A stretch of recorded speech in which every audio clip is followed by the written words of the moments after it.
Well, hello and welcome back to another video. Not sure about the sound this morning. First time I've used the Pocket 3 without my mic, so I'm using just the mics built into the Pocket 3. We're out on 75 South, headed down towards the Great Smoky Mountain National Park. Plan for today is to go down and see if we can find anything to photograph around Cades Cove. So that is the plan for the day, and unfortunately it's starting off a little wet.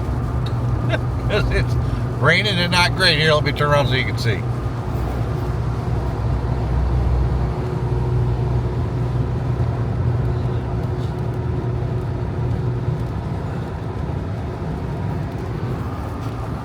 Now, supposedly this won't continue all the way to Tennessee, but who knows?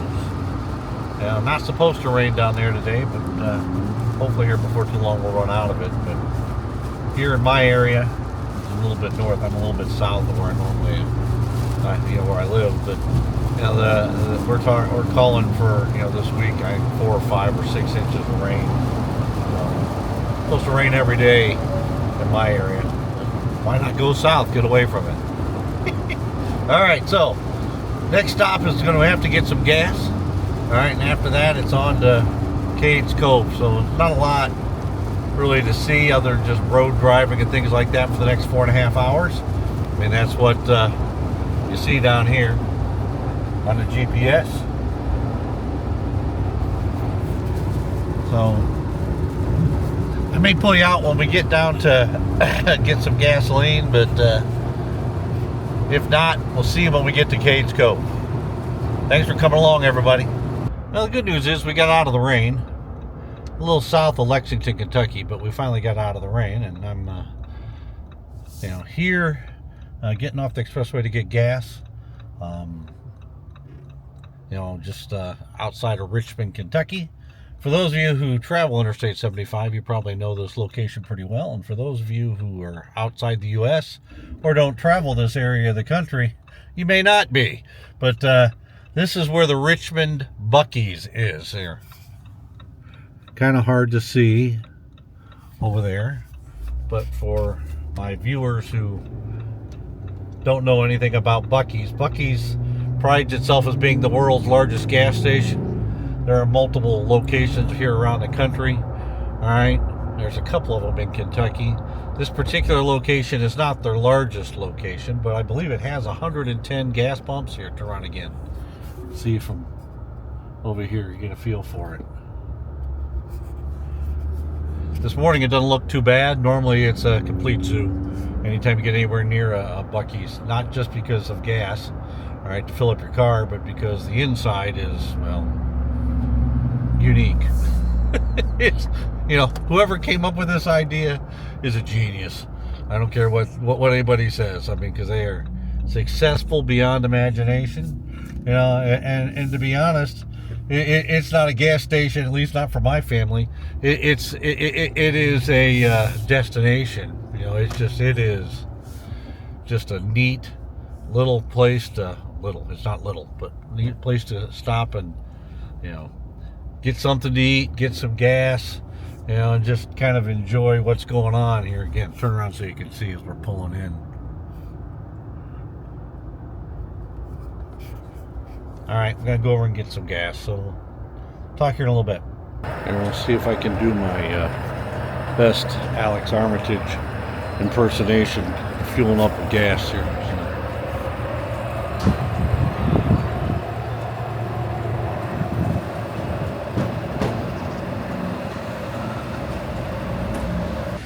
All right, so if you've never been in a Buc-ee's, I picked up some cookies. I'm gonna get some ice, but this is a section where they have clothes and a little bit of everything. If you're ever interested, they have a little bit of everything from hats and t-shirts, sweatshirts, you name it, they got it. And that's just this section here. Let's go out here.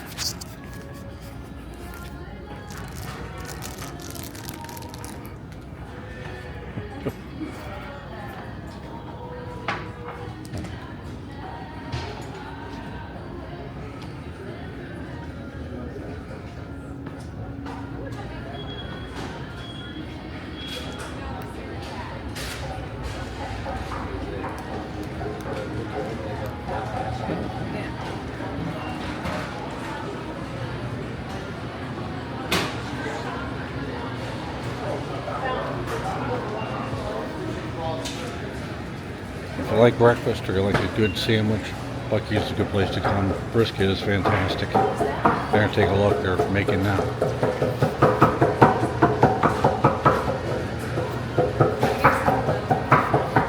You can see here. Plenty of selection. Anyway, I'm going to check out, get some ice, and get back on the road. I almost forgot. Here's another interesting thing about Buc-ee's. They advertise all their positions and what they pay, and it's literally right out on the sign outside.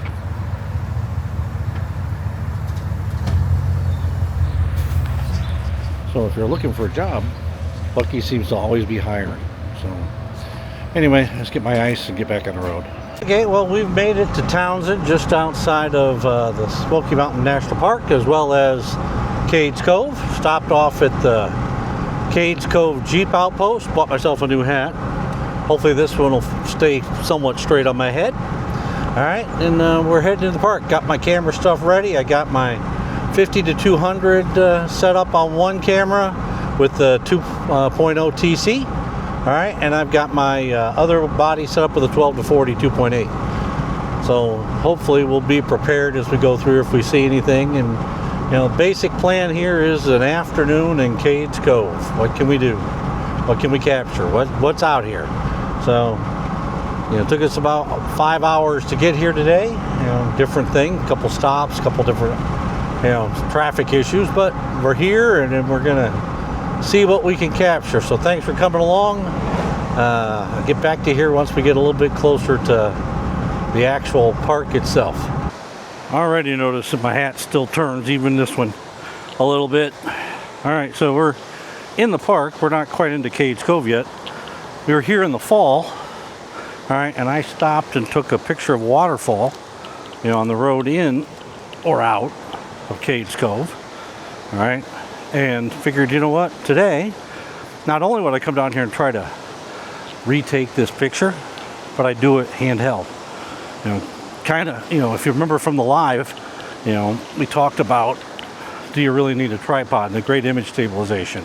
So here's an opportunity right off the bat, you know, to use it and see what we can capture. And again, what we're going to do, we're looking into the sun, got a circular polarizer on. We'll see if we can, you know, get rid of some of the glare and see if we can capture this handheld. So let's see what we can get. All right, so what I'm finding the challenge here is because I'm looking into the sun, circular polarizer isn't enough to slow it down to where it really is a challenge from a hand holding standpoint, because it's really about 1/30th of a second. Now I can throw an ND in here as well, which I may do just to see how it turns out. So what I'm gonna do here is I'll put in a picture taken before I threw an ND on so you can see it.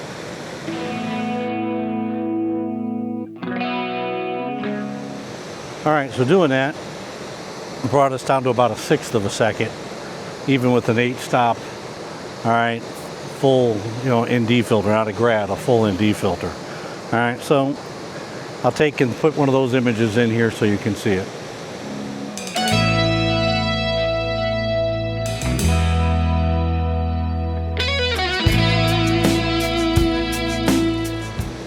All right, now we're gonna move on into Cades Cove. All right, we're getting close to the entrance to Cades Cove, and one of the things I noticed here, you can see the picnic area right there. All right, one of the things I noticed, you know, 5, 6, 7 years ago, every time I drove this road coming into Cades Cove, I would see turkeys, I could see a bear here and there, several times, saw a lot of deer as well. In the last couple years, nothing. You know, absolutely nothing coming in, you know, to the main entrance, which is right here in front of me, you know, as we come up here. But absolutely nothing on that, you know, section of the road where we used to see them all the time, and now you see nothing. So I'm not sure what the reason for that is, but if I had to guess, it's probably just, you know, tourism. So many, this place really since COVID has gotten so much more popular even than it was, that it makes it really hard. You know, there's just so much traffic. I mean, if you remember when I was here last fall, I mean, everything was bumper to bumper. You couldn't hardly even move. Now today, you know, we're here in early March. It's a nice day. It's in the 60s. I don't even need to have my jacket on, which is a great thing. All right, but it's Yeah, it is. It's not nearly as crowded as it was the last time I was here. All right, and I mean, I can at least drive. You look ahead of me, you don't really see. I think there's one car way up there. Now, will that translate into more wildlife, less wildlife? I don't know. We're not here at the optimal time. I mean, we're typically you want to be earlier in the morning and later in the afternoon, early evening, and we're here right in the middle of the day, right after just afternoon to start this adventure out. Will that make a difference? I don't know. The last time I was here, if you remember, I was here roughly around the same time, and there was nothing. I mean, absolutely almost nothing to photograph. At least there was some color. Now you got green and brown, mostly green. But we'll drive through here. We're going to spend some time. We're going to make some images no matter what. But hopefully we'll see some wildlife as we go through here. So stay tuned. All right, just found our first group of turkeys. At least found something in here. Took some images with the 50 to 200 2.0 fully extended. So that means at 800. I didn't look to see what shadow or what f-stop we're at. I believe we're at 5.6. ISO was about 640. All right, and I did take a little video. I'll throw a little bit of the video in and an image or two in here so you can see what that looks like.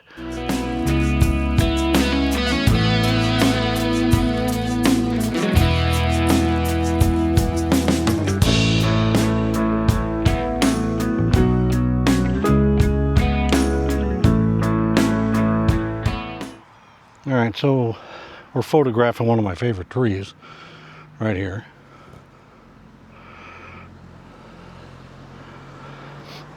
You can see there's some wildflowers up around it.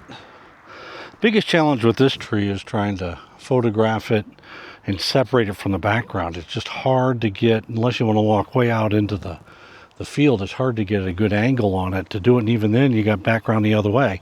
So it's really tough. So what I've done here is I've taken the image at f2.8 just to see if I could maybe blur something behind it. I don't know if it's going to work, but we'll put it in here so you can see.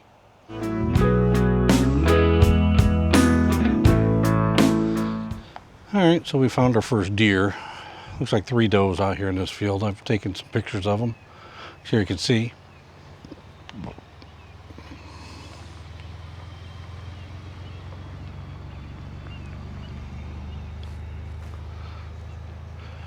So I got a few images. If anything turned out, I'll put them in right here so you can see them.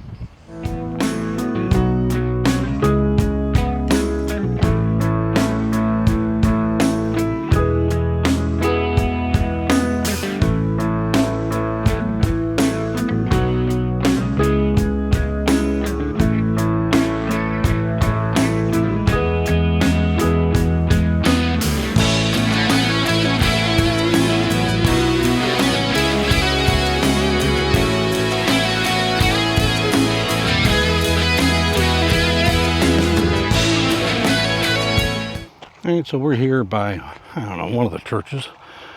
Haven't stopped here in a while. Try to take images here. Here's a church behind me. I can't remember which denomination that is, if it's Baptist, Methodist, or whatever. But what I do remember is right here along this fence line, out here in this field, where you have a few flowers and everything, it was in this area where I captured my favorite image. All right, from Cades Cove. That was, I put it in a couple videos ago. All right, the deer with, kind of surprised him with my 120 to 300 with a Sigma with a 2.0 teleconverter. All right, well, I took some other pictures that day. I'll find another one. I'll throw it in here from this field here next to us, so you can kind of get a feel for it. What you can find here. Of course, that was in January. It was early January. Here we're early March, so totally different weather. That was an incredibly cold, icy cold day, and today is reasonably warm, surprisingly. All right, so anyway.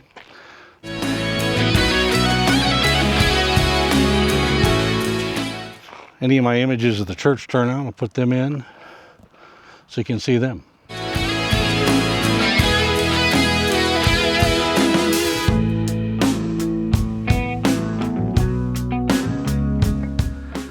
Okay, so now we're out on, I think it's called Hyatt Lane. It's actually one of the roads, there's two roads that run across the Cades Cove Valley that you can go either direction. Believe it or not, in all the times I've been here, I've never driven this particular road or Sparks Lane, which we'll do here in a little bit. All right, just coming across, see if there's anything here, and quite frankly, no, there's not. But, you know, again, we're here in the middle of the day, so the light isn't the greatest. All right, but, you know, you can get, there's a nice little farm off here in the distance. Hopefully you can see that. All right, nice little farm off in the distance. Can use the road if you like for a little bit of a leading line. You know, there's some nice mountains off in the distance. You know, trying to get a decent shot. I don't know, we'll see if anything turned out. And of course, as we've been doing here, if it does turn out, I'll throw something in here.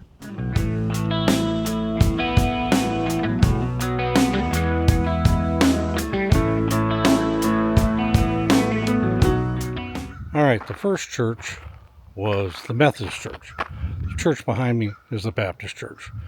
Yeah, took a couple images here. If anything turned out, throw it in so you can see it.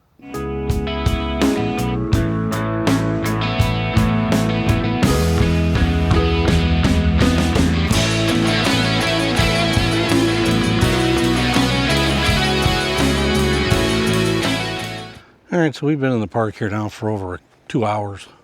Made a couple loops through. So far, nothing spectacular. One group of turkeys and 3 does. That, from a wildlife standpoint, that's been pretty much it. And so I've been photographing things I wouldn't normally or haven't done in the past. All right, something I'll do here while we're, you know, standing here. I see this tree out here, a little bit of light on it. You got the white and the dark all by itself. I think it might look halfway decent, so I'll take an image of it. And if it turns out, obviously I'll throw it in here. And when we get done here, we're going to walk back to my favorite mill and take a shot of that.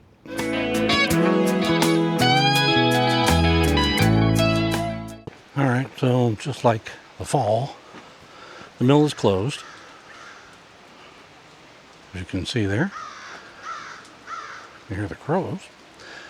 You know, I took a couple of handheld images here, first time ever. So whatever turned out, put in here.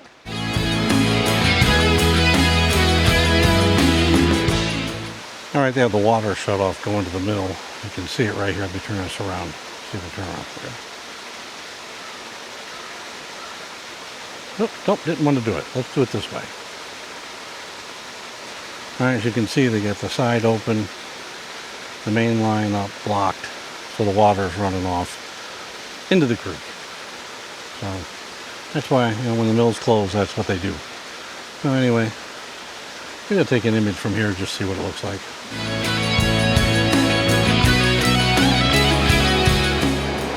All right, well, we finished up in Cades Cove. Wasn't a great day. You know, not epic light, no epic light, no epic wildlife. Yeah, it was still a great day to get out. The weather is beautiful and, you know, nice March day. And, you know, it's still fun to breathe some good fresh air and get a chance to take some images. So even though it wasn't perfect, you know, it's still a great, you know, opportunity to get out. So what I thought I'd do is I'd end this video kind of like I started it. I started it with a picture of a waterfall. Now, so I figured I would come into the Tremont area here just outside of Cades Cove and sit here by a stream and see what I could do handheld again. All right, with the OM-1 Mark II and the 12 to 40, you know, using a circular polarizer and a 6-stop ND, which I think that is the most powerful ND filter I have built in. I haven't tried, I don't think it goes beyond that, but again, you can kind of see here, we're just looking upstream. All right, we're in that area we were last fall. Back over here, can't kind of see it, is the bottom of Spruce Flats Falls. All right, but we're gonna take a couple images here and see what we get. All right, and I'll put them in here at the end along with anything that I may have captured I haven't shown already. All right, so, you know, one thing I will say, you know, the last 2, 3, 4 times I've been in Cades Cove, it just hasn't been much. I mean, no, wildlife's been non-existent for the most part. Light's been non-existent, whether it's been in fall, spring, summer, even winter, it doesn't really matter. So I don't know if I'm the only one seeing that. Maybe it's just when I choose to go, but, you know, leave some comments. Let me know. Are you seeing similar things here in the last couple, 3 years where it's just not quite as active as it used to be. It doesn't make it any less fun to go there. It doesn't make it any less beautiful. It's still absolutely great. But, you know, it just surprises me that it's a little bit more difficult for me to, you know, get images that I'm really proud of than it used to be. So, and maybe it's just me. But, all right, not going to ramble. All right, so, you know, remember to like, comment, subscribe, share, help grow the audience. You know, anything you possibly can. You know, thanks for coming along. We're going to finish up here, head off to the plateau region of Tennessee. Hopefully tomorrow to do some more landscape photography. You know, see what we can find. So thanks for coming along, everybody. Till we see you again, stay safe.